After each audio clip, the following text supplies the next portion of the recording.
नमस्कार, स्वागत है आपका। आप देख रहे हैं आज तक, आपके साथ हूं मैं नेहा बाथम। पूर्वांचल की धरती पर इस वक्त हम मौजूद हैं क्योंकि कल पूर्वांचल को सौगात मिली है एक्सप्रेसवे की। कल यहां पर प्रधानमंत्री और मुख्यमंत्री खुद मौजूद थे और आज यहां पर मौजूद हैं समाजवादी पार्टी के राष्ट्रीय अध्यक्ष अखिलेश यादव जी। और अखिलेश जी बताएंगे कि क्यों आज उनकी विजय रथ यात्रा इस पूर्वांचल एक्सप्रेसवे से निकल रही है। अखिलेश जी, बहुत बहुत स्वागत है आपका। सबसे पहला सवाल मेरा यही कि ये वो एक्सप्रेसवे है जिसको लेकर आपने ट्वीट किया, इसको लेकर एक थीम सॉन्ग लाए और उसके बाद एक ट्वीट जिसमें आपने कहा कि फीता लखनऊ से आया, कैंची दिल्ली से आई, समाजवादी पार्टी का काम है और खींचतान इस पर जारी है। लेकिन खींचतान चाहे जितनी भी हो अखिलेश जी, ठप्पा तो इस पर बीजेपी का लग गया है। क्या ये विजय यात्रा में थोड़ी सी देरी नहीं हो गई? देखिए, ये जो हाईवे है जिस पे आज हम लोग चल रहे हैं, ये विजन समाजवादियों का था और मुझे वो दिन याद है कि विधानसभा के सामने इसी समाजवादी पूर्वांचल एक्सप्रेसवे का शिलान्यास हुआ था, जिसमें हमारी सभी कैबिनेट के मंत्री और उस समय जो बजट रखा गया था उसमें समाजवादी पूर्वांचल एक्सप्रेस के लिए बजट रखा था क्योंकि लैंड एक्विजिशन करना था। ये जो इंफ्रास्ट्रक्चर का काम हुआ है वो समाजवादी का है, क्योंकि इस सरकार ने काम नहीं किया।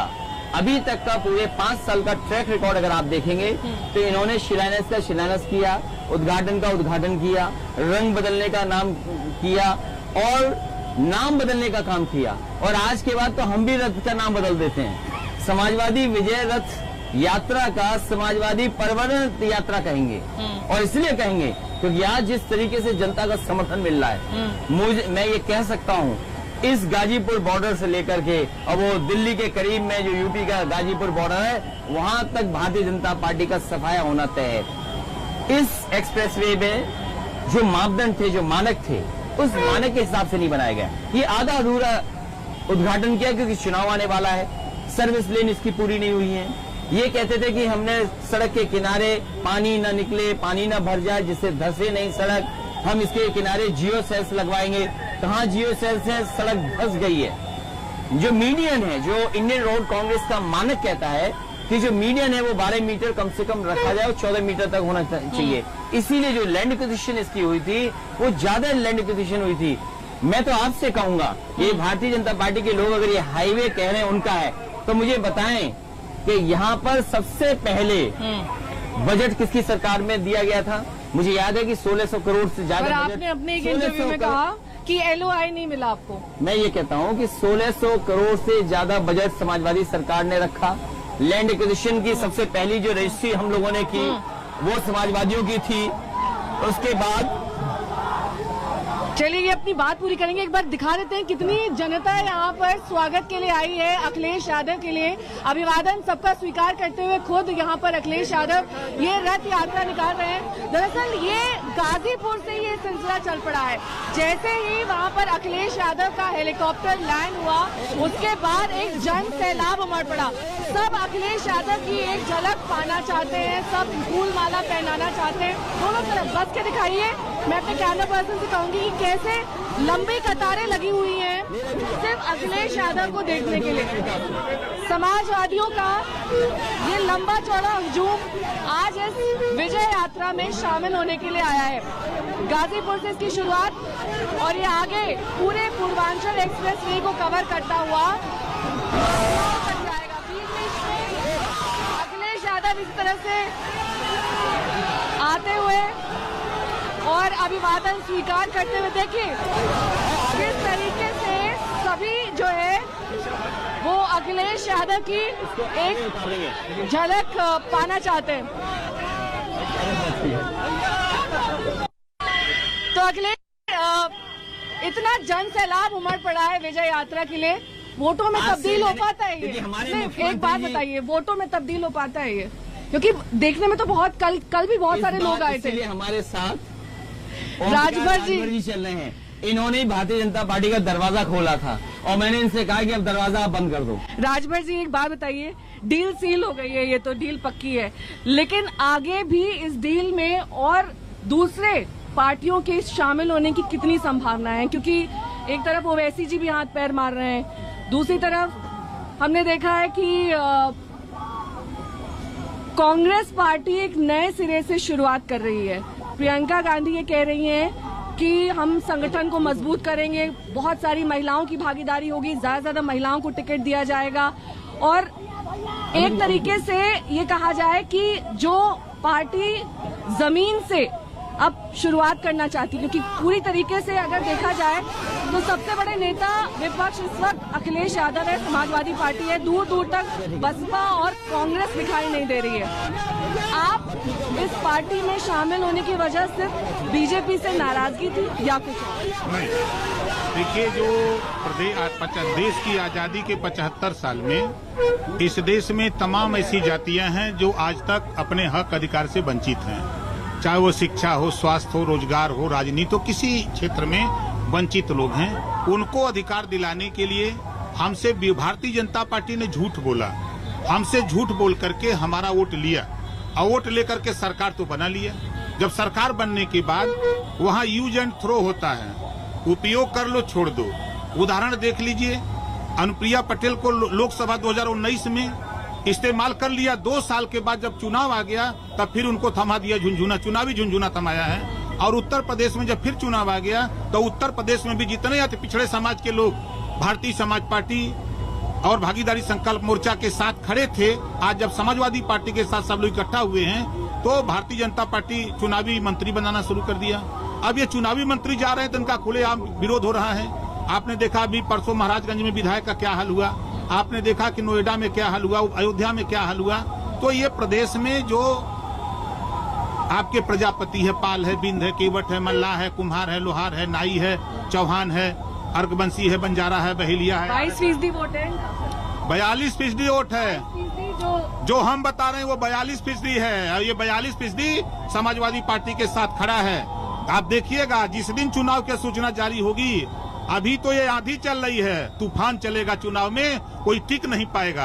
आपने जिक्र किया ना, बसपा को लोग नोटिस में नहीं ले रही है जनता, कांग्रेस को नोटिस में नहीं ले रही है, भारतीय जनता पार्टी से पेट भर गया है महंगाई से, भ्रष्टाचार से। इनके जो सिस्टम है पूरे देश में गुजरातियों का कब्जा हो गया।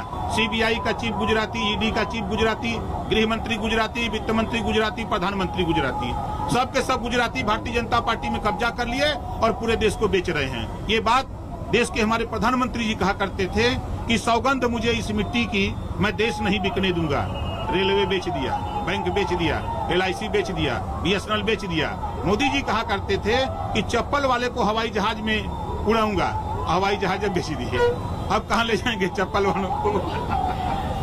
अखिलेश जी, राजभर जी से तो डील सील हो गई आपकी, लेकिन जयंत चौधरी जी तो उधर मुलाकात प्रियंका गांधी से भी कर रहे हैं, उनसे डील सील नहीं हो पाई है क्या? कि वो तो एयरपोर्ट पे मिले दोनों, तस्वीरें सबके सामने आई, तब सब सुगगाहट तेज हो गई कि ये क्या हो रहा है। वो बात पुरानी हो गई है और उसके बाद बात बहुत आगे बढ़ी है। बहुत जल्दी और दलों को साथ लाने का काम करेंगे। संजय चौहान जी बैठे हैं, इनका भी दल हमारे साथ है। अच्छा, नंदलाल निसाद कौन सा वो वाला है ना, ये नीला वाला ये लड़का है। जिन दलों को साथ लाने का काम कर रही है पार्टी, उन दलों के साथ बहुत जल्दी फैसला हो जाएगा। प्रियंका गांधी के साथ संभावनाएं खत्म हो गई क्योंकि उन्होंने कहा कि सभी सीटों पर वो अकेले लड़ने वाली, मतलब कांग्रेस पार्टी अकेले लड़ने उनको वाली। बहुत बधाई। पुरानी चीजों से सबक लेते हुए अखिलेश यादव ने फैसला लिया है या वो बात भी बहुत पुरानी हो गई, अब बात आगे आ गई है। विकल्प के रूप में हम सब दिखाई दे रहे हैं, ये पीला रंग, लाल रंग, सफेद और नीला, अभी आपने एक और नीला रंग देखा, हरा रंग, सब मिल गए, एक साथ हो गए हैं। ये बहुरंगी जो इंद्रधनुष बनाया है, यही भारतीय जनता पार्टी का सफाया करेगी। वो एक रंग वाले लोग क्या किसी के जीवन में रंग लाएंगे? आज देखिए, प्रदेश ये चाहता है बदलाव। जो आपने इनसे वादे किए थे, वो आज वादे पूरे नहीं हुए हैं। जो वादे किए गए थे, ये अपना घोषणा पत्र क्यों नहीं पढ़ते हैं, संकल्प पत्र? क्या उनके संकल्प पत्र में ये एक्सप्रेस था? और फिर आधा अधूरा बीजेपी का सबसे प्रिय काम है शौचालय बनाना। एक किनारे शौचालय हो तो बताइए, इसके किनारे मंडी बननी थी, किसानों की पैदावार की सही मूल्य में एक किसान हमें बता दो जिसको धान की कीमत वो मिली तो हो। कह रहे हैं गाजीपुर से अब ज्यादा कम समय में, उससे अच्छा कोई झूठ बोल नहीं सकता। उन्होंने कहा कि कम समय में किसान पहुंच पाएंगे लखनऊ और दिल्ली जो तक। आगे वाले लोग हैं वो 4 पहिए की गाड़ी से चल रहे हैं हाँ। और जिनको जिम्मेदारी दी वो पैदल चल रहे हैं। तो सोचो पैदल चलने वाले कम से कम उत्तर प्रदेश का तो भला करते। क्या वाकई पूर्वांचल एक्सप्रेसवे से समाजवादी शब्द हटाकर ये बीजेपी के लिए एक अहम टर्निंग पॉइंट साबित होगा? क्योंकि अखिलेश जी देखिए, इस बात से इनकार नहीं किया जा सकता है कि पूर्वांचल एक अहम फैक्टर है। 33% सीटें यहाँ से आती हैं और जिसने पूर्वांचल पर कब्जा कर लिया उसने उत्तर प्रदेश को एक तरीके से हासिल करनी है। ये बात बीजेपी जानती है और यही वजह है कि टाइमिंग ऐसी रखी गई बेहद नजदीक चुनाव के। मुझे याद है कि यहीं पर एक भाषण हुआ था, कहा गया था कि यहाँ के सांसद ने कभी लोकसभा में ये बात कही थी कि जब उन्होंने निकाल करके दाना लोग गरीबी में खाते थे, सुबह के गंदगी में से दाने निकाल करके लोग खाते थे, ये गरीबी थी। और हम ये महसूस करते हैं कि पूर्वांचल के लोग, यहाँ गरीबी है, बेरोजगारी है, इसको कैसे दूर किया जाए।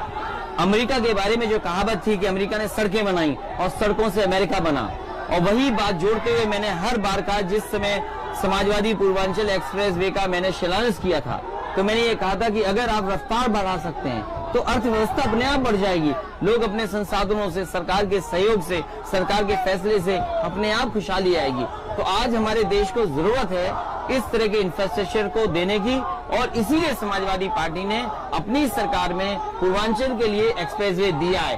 तो ये फैक्टर सबसे बड़ा है कि पूर्वांचल को विकास की गति कौन दे रहा है, समाजवादियों ने दिया। और आज भी समाजवादी काम आगे बढ़ रहे हैं, वो अपना काम नहीं कर रहे।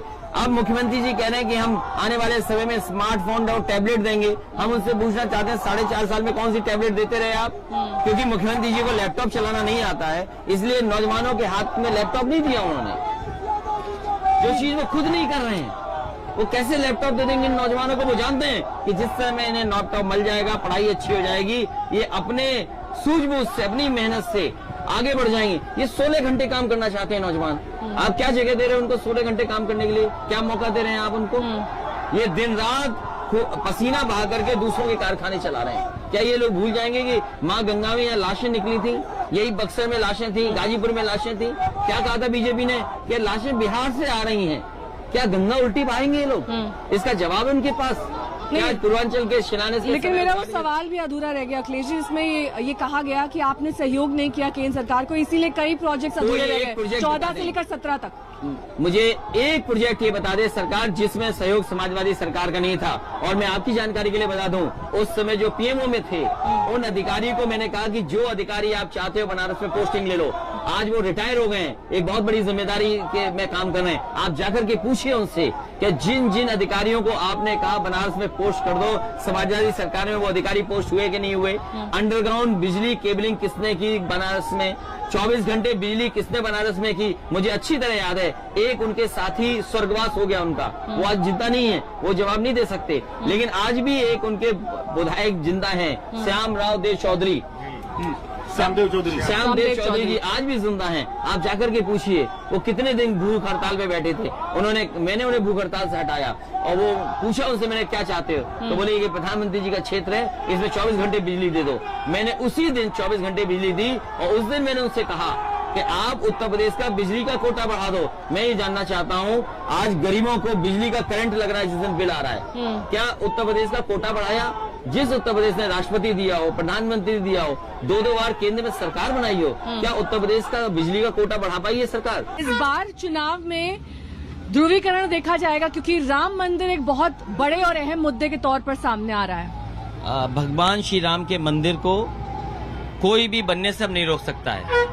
जब से सुप्रीम कोर्ट का फैसला आया है और सुप्रीम कोर्ट ने जब फैसला दे दिया है तो भगवान श्री राम का मंदिर कोई भी नहीं रोक सकता है। और भारतीय जनता पार्टी से सवाल होना चाहिए कि जब हाईवे समाजवादी सरकार 21 महीने में बना सकती है, लखनऊ में 13 या 14 और 19 महीने में मेट्रो चल सकती है, तो आखिर इतने दिनों के बाद भी भगवान श्री राम का मंदिर क्यों नहीं बना है? और अगर भगवान श्री राम किसी से नाराज होंगे तो अब भारतीय जनता पार्टी से नाराज होंगे। उन्होंने समय सीमा बता दी, उन्होंने कहा कि इस साल में बनकर तैयार हो जाएगा। अब जितने भी हिंदू हैं वो कह रहे हैं कि हम तो बीजेपी की वाह कर रहे हैं, क्योंकि तय समय पर, तय वक्त पर जो प्रॉमिस किया था, जो वादा किया था, राम मंदिर आ रहा है। भारतीय जनता पार्टी बेरोजगारी पे बात नहीं करेगी।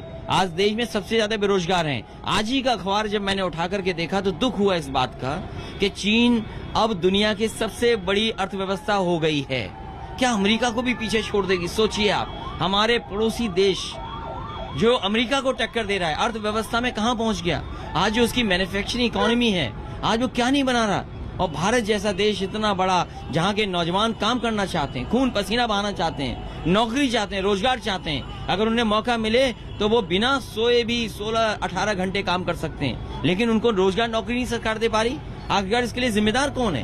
पिछले इतने वर्षों से जो सपने दिखाए नौकरी रोजगार मिलेगा, वो कहाँ है नौकरी रोजगार? आपके हिसाब से इस बार का सबसे बड़ा एजेंडा, मुख्य मुद्दा क्या होगा? विकास होगा, रोजगार होगा, जिस तरीके के प्रोजेक्ट्स आ रहे हैं वो होगा, या फिर यूं कहें कि कोरोना में जिस तरीके का मैनेजमेंट रहा सरकार का, वो एक अहम मुद्दा? देखिए, कोरोना की बात तो सरकार इसलिए नहीं करेगी क्योंकि माँ गंगा, जो पवित्र माँ गंगा है, जिसको हम सब माँ गंगा मानते हैं, उसमें कितनी लाशें बह गईं। कैसे शर्म से देखेंगे उसको? क्या शर्म नहीं आएगी भारतीय जनता पार्टी को? क्या बात करते हुए नहीं उनको शर्म आएगी कि माँ गंगा से वादा किया था कि माँ गंगा साफ होंगी? आज मुझे बताओ, गोमती साफ हो गई? माँ गंगा के साथ साथ क्या यमुना साफ हो गई? क्या और देश की जो नदियां जो गंगा में जुड़ती हैं, कौन सी नदी साफ हो गई? वो बदहाल हमारी वजह से नहीं है, वो हम बदहाल है बाबा मुख्यमंत्री जी की वजह से, क्योंकि उन्हें फुर्सत ही नहीं है। उन्हें फुर्सत ही नहीं है धुआं उड़ाने में। अगर वो 900, मैं कहता हूँ 100 मीटर अगर गोमती के नालों को रोक दें तो ये उदाहरण होगा देश के अंदर की एक साफ सुथरी नदी शहर के अंदर बह रही है। वो एक अच्छा इंफ्रास्ट्रक्चर प्रोजेक्ट था जिसको इन्होंने रोक दिया। और क्या कह रहे, भ्रष्टाचार हुआ है, ईडी लगा दी, सीबीआई लगा दी। अरे कम से कम उस प्रोजेक्ट को पूरा तो होने देते। आपने माँ गंगा की सफाई के लिए कहा, लाशें नहीं बह रही थी क्या माँ गंगा के लिए आपने काम किया है? तो आखिरकार भारतीय जनता पार्टी को शर्म आती है कि माँ गंगा के बारे में अगर बात करेंगे तो लोग सवाल उठाएंगे कि माँ गंगा के साथ साथ यमुना नदी साफ क्यों नहीं हुई, पांडु नदी साफ क्यों नहीं हुई, सेंगर नदी साफ क्यों नहीं हुई, काली नदी साफ क्यों नहीं हुई? ये वो नदियां हैं जो गंगा में मिलती हैं, आखिर क्यों साफ नहीं हो रही? वरुणा नदी बनारस में है, समाजवादियों ने प्रोजेक्ट शुरू किया था, आज वरुणा का काम क्यों रोक दिया गया? क्या वरुणा क्या इटावा में है? क्या हमारी नदी है? क्या वो भी परिवारवाद का हिस्सा है वरुणा नदी, जिसका काम रोक दिया इन्होंने?